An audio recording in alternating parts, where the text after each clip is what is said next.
This channel does not promote any violent, harmful, or illegal activities. All content provided by this channel is meant for an educational purpose only. দেখুন, এই বিষয়টা নিয়ে যেমন আশঙ্কা রয়েছে, তদন্ত চলছে, সেই তদন্তের পর কি বেরিয়ে আসে সেদিকে তো আমাদের নজর থাকছে। অন্যদিকে রাজ্য রাজনীতিতে আরও একটা বিষয় নিয়েও তো এই মুহূর্তে চর্চা বিতর্ক, সেটা হচ্ছে এসআইআর। এবং সেই এসআইআর নিয়ে যখন কাজ চলছে না, তখন একাধিক বিষয় সামনে আসছে যে কেউ গত হয়েছে 2017 সালে, কারোর মৃত্যু হয়েছে 2018 সালে, কিন্তু তাদের নাম এখনো পর্যন্ত জলজল করছে ভোটার তালিকায়। বহরমপুর পুরসভায় খোঁজ মিলল এমনই ভুতুড়ে ভোটারে। তবে মুর্শিদাবাদে কি এই প্রথম? না, এর আগেও কিন্তু বেশ কিছু ঘটনা ঘটেছে ওই একই জেলা থেকে।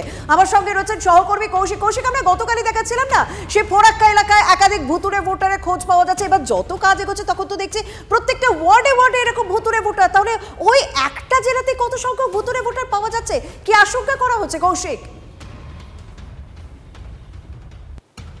দেখো, তোমাকে জানিয়ে রাখি যে শুধুমাত্র যে এসআইআর আবহের যে ভুতুড়ে ভোটার পাওয়া যাচ্ছে, বাংলাদেশি ভোটার পাওয়া যাচ্ছে এমনটা নয়। এর আগে জঙ্গি কার্যকলাপের সময় বাংলাদেশি ভোটার পাওয়া গেছিল। এই বিশেষ করে বহরমপুর পৌরসভা যে দুটি ওয়ার্ডের কথা বলা হচ্ছে, সেই দুটি ওয়ার্ডে প্রায় 150টি ভুতুড়ে ভোটার, অর্থাৎ মৃত্যু হয়েছে 2017 সাল, 18 সাল, তাদের যে মৃত্যুর শংসাপত্র, সেই সব শংসাপত্র রয়েছে। অনেকে গেছিল নাম কাটানোর জন্য, কিন্তু তাদের নাম এখনও কাটানো হয়নি। এই রকম প্রায় দুটি ওয়ার্ড, যে 21 নম্বর এবং 24 নম্বর, যে গান্ধী কলোনি এলাকা নামে পরিচিত বহরমপুর শহরে, সেখানে এই রকম ভোটার দেখা যাচ্ছে। এবং যেহেতু দুটি ওয়ার্ডে যদি এত সংখ্যক থাকে, তাহলে মুর্শিদাবাদ জেলায় কত থাকবে?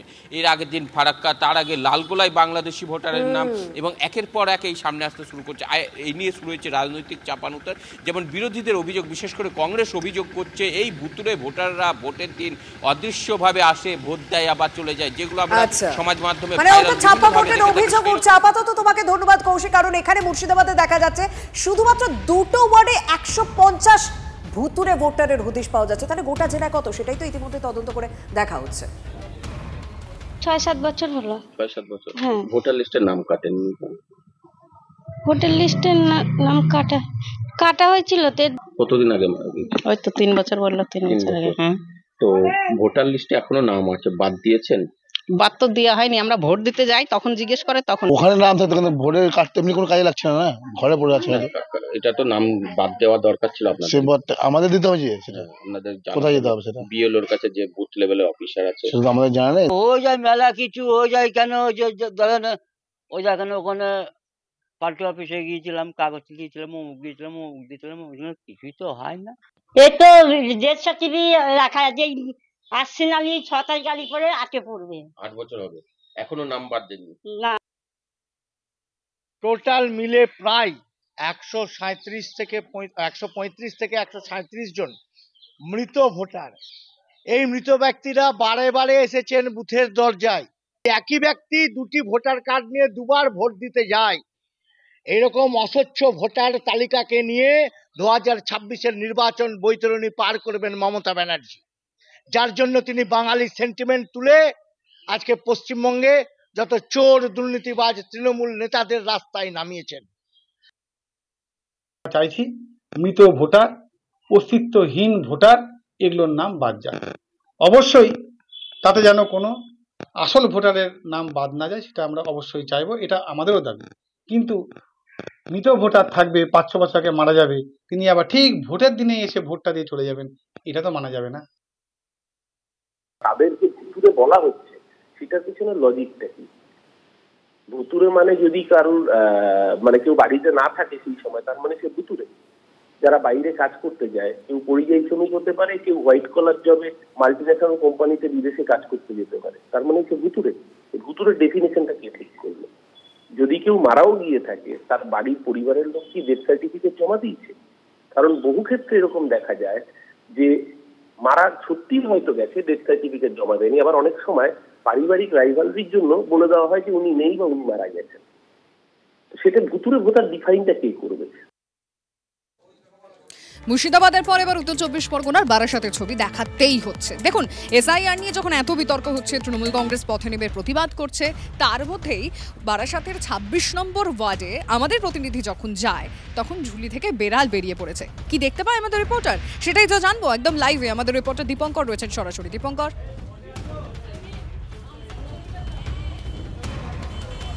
দেখো মূলত ২৬ নম্বর ওয়ার্ডে যখন গিয়ে দেখা যায় ৫৪ নম্বর বুথ, সেই ৫৪ নম্বর বুথে ১০২৬ ভোটার রয়েছে এবং তার মধ্যে আমরা প্রথমে পেয়েছিলাম ৩২ জন যারা মারা গেছেন ইতিমধ্যে, ১ থেকে ১.৫ বছর আগে মারা গেছেন, যাদের নাম ২০২৫-এর সংশোধনী তালিকা থেকে বাদ যাওয়া উচিত ছিল, সেটা যায়নি।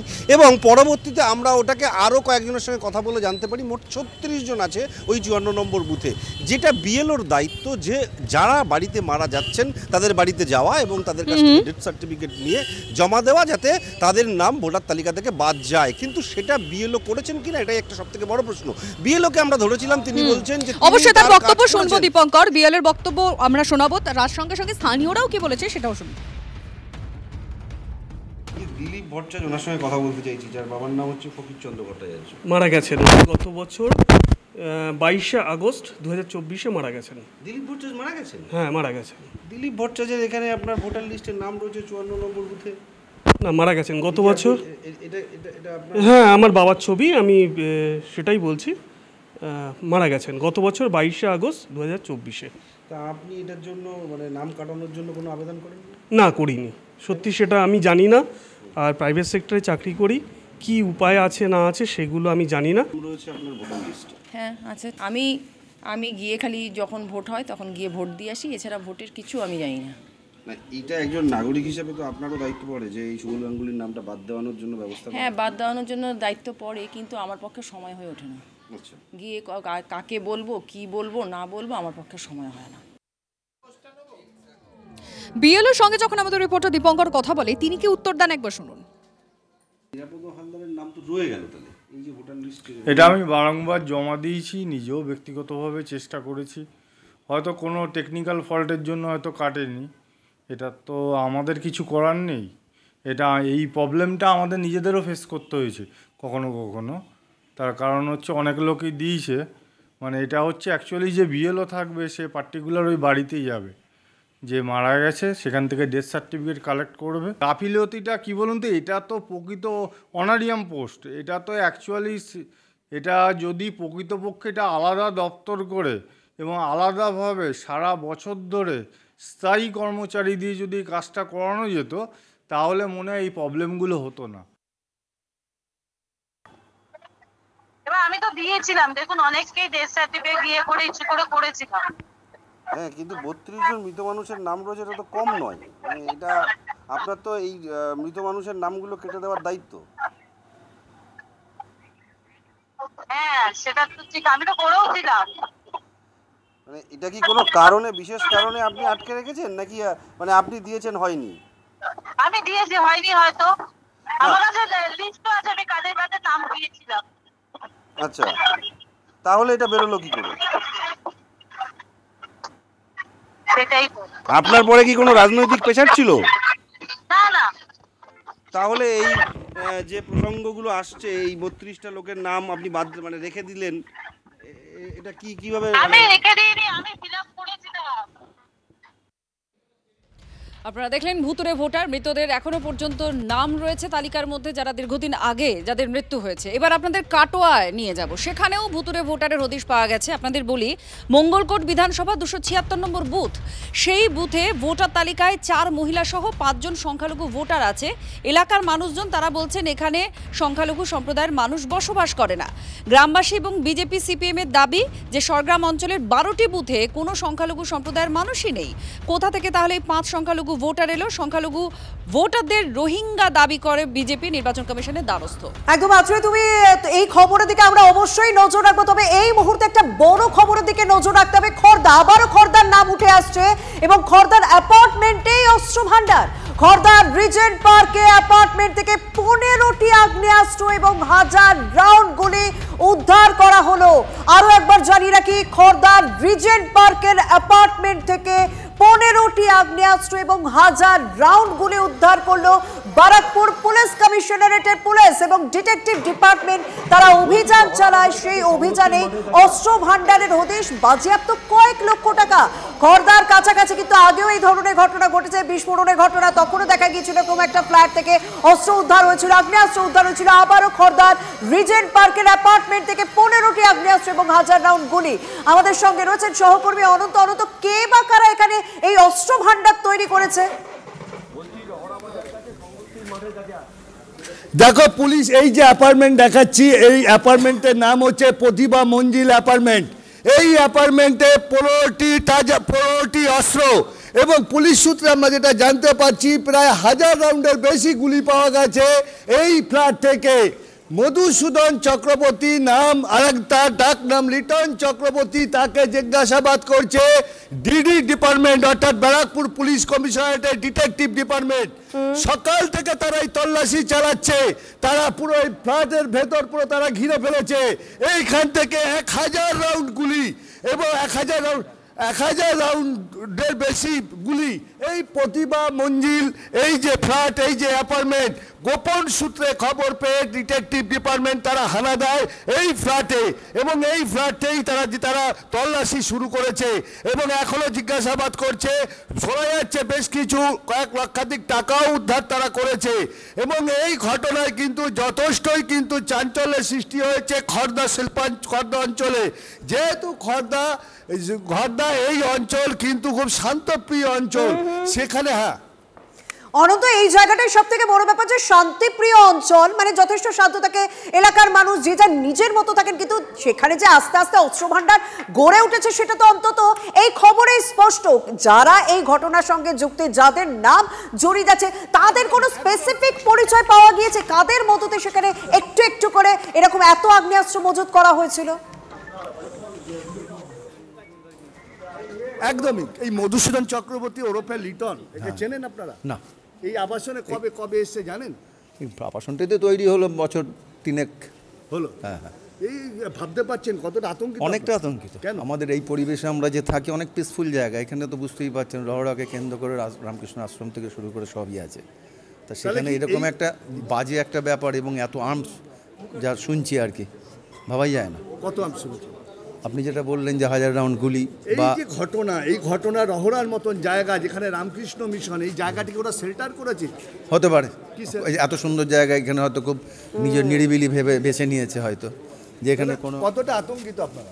প্রথমত বিষয় হলো আতঙ্কিত তো আছেই, কিন্তু মেন বিষয় হলো যে ব্যারাকপুর পুলিশ কমিশনারেটের যে ডিডি ডিপার্টমেন্ট এটা যে তদন্ত করে পেয়েছে এবং যে এই জন্য আমরা রাজ্য পুলিশ এবং ব্যারাকপুর পুলিশ কমিশনারেটকে ধন্যবাদ জানাই, কারণ রহড়া থানা এলাকায় এরকম হয় না। রহড়া থানা, রহড়া এলাকা সম্পূর্ণভাবে একটা মানে শান্তিপ্রিয় এলাকা। এখানে যেরকম ভবনা স্কুল আছে, রহড়া রামকৃষ্ণ মিশন আছে। একদমই পুলিশকে তো ধন্যবাদ দিতে হবে, কারণ তারা ডিটেক্ট করে এটা পেয়েছে ডিটেকটিভ ডিপার্টমেন্ট। কিন্তু এলো কি করে? এইখানে এত অস্ত্র, এত গোলাগুলি, এত কার্তুজ এলো থেকে? কি করতো? অস্ত্র ব্যবসা চলতো। ব্যারাকপুর শিল্পাঞ্চলে বারবারই একটা অভিযোগ রয়েছে, বারবারই একটা দুর্নাম রয়েছে যে এখানে বোমা গুলি সব যেন খুল্লা। কি বলছেন দাদা? আমি এইমাত্র এলাম, কি শুনে কি সকাল থেকে আমি ছিলাম না। কতটা আতঙ্কিত? আতঙ্কিত তো বটেই। কেন? একদম এলাকার মানুষ স্বাভাবিকভাবে ভয় থাকবে। যে কথাটাই তুমি বলে অনন্ত, সত্যি ভাটপাড়া, কাকিনাড়া, জগদ্দল এই সব জায়গাতে আমরা দুষ্কৃতীদের মুক্তাঞ্চল দেখেছি। বারবার আইন শৃঙ্খলা নিয়ে প্রশ্ন উঠেছে, এমনকি টিটাগড়, বারাকপুরের শিল্পাঞ্চল এলাকাগুলোতেও সেই অভিযোগ বারবার উঠেছে। কিন্তু খর্দা, যেখানে এই রিজেন্ট পার্ক রয়েছে, সেখানে যথেষ্ট শান্তিপ্রিয় জায়গা, সেখানকার মানুষ যথেষ্ট নিরিবিলিতে থাকা পছন্দ করেন। কিন্তু সেখানে কে বা কারা এভাবে আগ্নেয়াস্ত্র মজুত করেছে? এত কার্তুজ উদ্ধার হলো কিভাবে? এত কার্তুজ সেখানে মজুত হলো কিভাবে? কে বা কারা সেটা মজুত করে গেল? সেটা স্বাভাবিকভাবে এলাকার মানুষদের ভাবাচ্ছে, তারা যথেষ্ট আতঙ্কে রয়েছেন।